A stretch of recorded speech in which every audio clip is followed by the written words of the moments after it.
Can I touch her? Hey, I'm Sapphire. Want to hear something scary?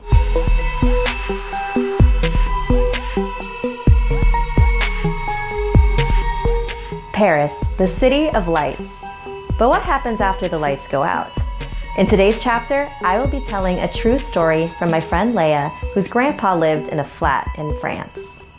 In 2001, 14-year-old Leia, her brother, his girlfriend, and their parents traveled to Paris, France to visit Leia's grandfather. He lived alone in a 3-bedroom flat, a block away from the Luxembourg Gardens. The apartment was covered in antiques, from old paintings to vintage furniture. Her grandfather loved collecting items with a history. Leia and her mother stayed in one of the bedrooms together. Their first night in that room, her mother fell asleep before her. Once her snoring had stopped, she began whimpering. It looked as if she was crying in her sleep. Leia wasn't sure what to do, but it looked like her mother was hurting, so she lightly tapped her on the shoulder. She woke up with a gasp, assured Leia that she was fine, and went back to sleep. On the second night, Leia was awoken by what felt like an earthquake.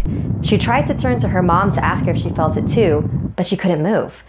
She could see her mom right next to her in the corner of her eye, but no matter how hard she struggled, she couldn't move her head.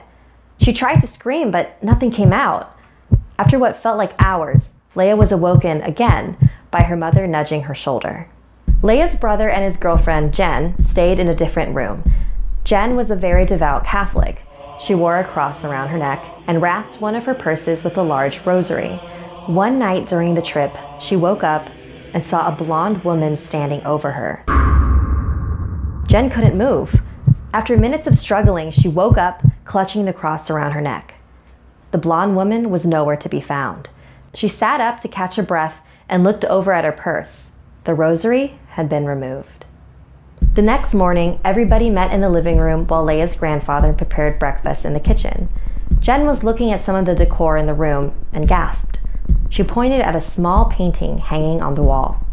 That woman. I saw that woman in my dream last night. Leia and her mother walked over to the painting. Oh my God, I saw her too. The first night we were here, I woke up in the middle of the night and she was in our room. She was standing over you and said, "Can I touch her?" And I kept trying to tell her no, but I couldn't move. And then you woke me up. I think I saw her too, Leia said. I was brushing my hair in front of that old vanity in our room, and it started to feel like someone was standing behind me. The mirror is a little splotchy, but I could have sworn I saw a face slowly start to form in the mirror, but I ran out of there before I could find out. Leia's grandfather walked in carrying a tray with coffee. Grandpa, who's the woman in this painting? Oh, that's Marie. She owned this place before passing away a few years ago. The room that you and your mother are sleeping in was hers, actually. Why do you ask? They decided not to tell him about their experiences since he lived alone and they didn't want to scare him. Later that day, Leia and her family began to pack their things and prepare for their flight home. Her grandfather pulled her aside and said, "I want to show you something."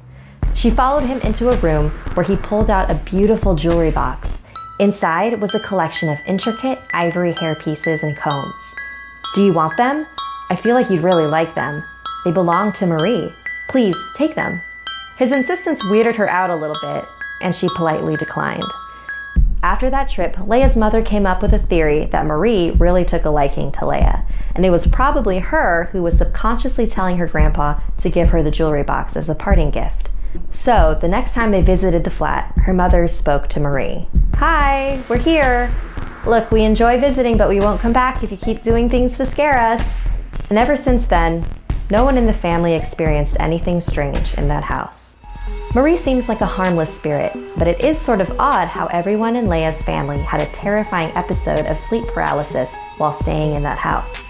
Do you think Marie was causing it? Or was this all just a big coincidence? Thanks to Leia Sportis for sharing this story with me.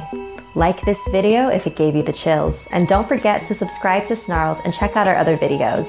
And if you dare to follow me, my links are in the description below. Until next time, sweet dreams.